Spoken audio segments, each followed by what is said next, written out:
Toi, tu penses que tu es intelligent, tu penses être particulier, tu penses avoir ton poids au sein d'une masse, tu sais que tu peux faire de grandes choses, mais jamais cela n'aura lieu. Non pas parce que rien ne te le permet, mais parce que tu es bien trop paresseux pour sortir de ton trou. Tu n'es pas spécial. Tu penses qu'en restant assis sur ton cul et surfer sur Tumblr et Facebook va améliorer ta vie. Tu penses que si tu lis une citation de Bruce Lee, regardes des photos de culturistes et écoutes assez de musique jusqu'à en avoir des frissons dans le dos changera ta vie. Ce n'est pas en étant en ligne que le changement peut avoir lieu. Changer n'est pas facile. Regarder le succès des autres, c'est facile. Écouter les autres parler de leur réussite, c'est facile. Changer, c'est putain de dur. Ça craint. Personne, même dans un lieu où tout le monde est complaisant, ne te dira que changer est facile. C'est la chose la plus compliquée que l'on peut faire, sachant que tu as littéralement tout ce que tu veux pour devenir meilleur.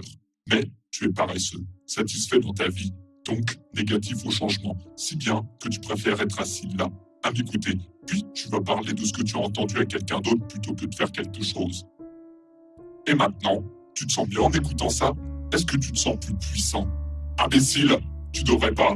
Tu es avaché en ce moment même, peut-être en surpoids, respirant la bouche ouverte et acquiesçant les points que j'énonce. Tu crois que je suis qui en pensant que je vais changer ta vie? Tu ne saurais dire de quelle génération je suis issu. Il n'y a aucune raison qui t'amène à m'écouter. La motivation ne vient pas d'un étranger ou du tout du web. Cette motivation est la tienne, pas la mienne. Ce n'est pas à moi de te la donner. Je ne peux pas te faire lever de ta chaise. Je ne peux pas t'acheter un abonnement à une salle de sport ou t'acheter un Check-Way. Peu importe la connerie dont tu penses qu'elle changera ta vie, jusqu'à ce que, inévitablement, tu vas abandonner et faire un retour arrière.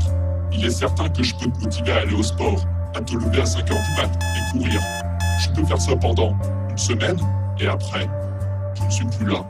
Et toi, tu décides que ce changement était bien plus dur que ce à quoi tu t'attendais.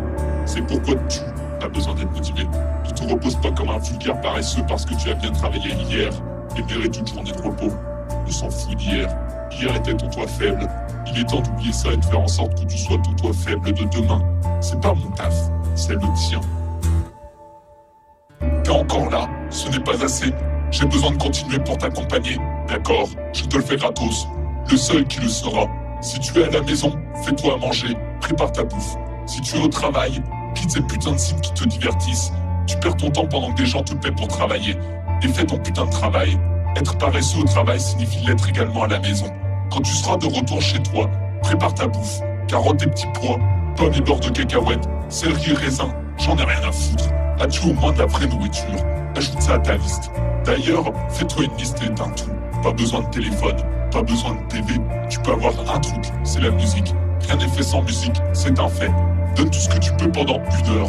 Sauf si tu as vraiment travaillé dur dans ton taf. Si tu as travaillé dur, tu peux te reposer ce soir. Putain, t'as rien compris. Il est temps de faire ton job. Et puis, sérieux, es-tu assez bête pour te laisser stopper par des excuses immatures vraiment? Alors va te la refoutre, mon pauvre. Mon pauvre petit, en bonne santé, bien nourri. Tu fais partie des mieux logés de ce monde. Et au moins la carrure. Fais des trucs, fais le ménage. Finis ce putain de dossier que tu dois dans 2 semaines. Prends des cours de cuisine.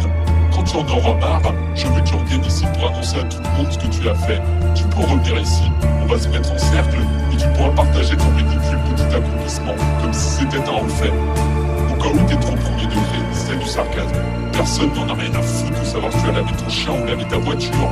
Ce qu'on veut voir de toi est une constance. Il y a 7 milliards de personnes sur cette planète. Je peux te garantir que tu n'es pas le premier à aller dans une salle de sport. Tu n'es pas spécial parce que tu as fait aujourd'hui. Tu es spécial parce que tu fais chaque putain de jour. Sois l'homme qui va toujours au sport. Sois celui qui a toujours une voiture et une maison propre. Sois l'homme qui a tout sous contrôle. Tu peux être cet homme, toi. Maintenant dégage de ton PC et bouge-toi.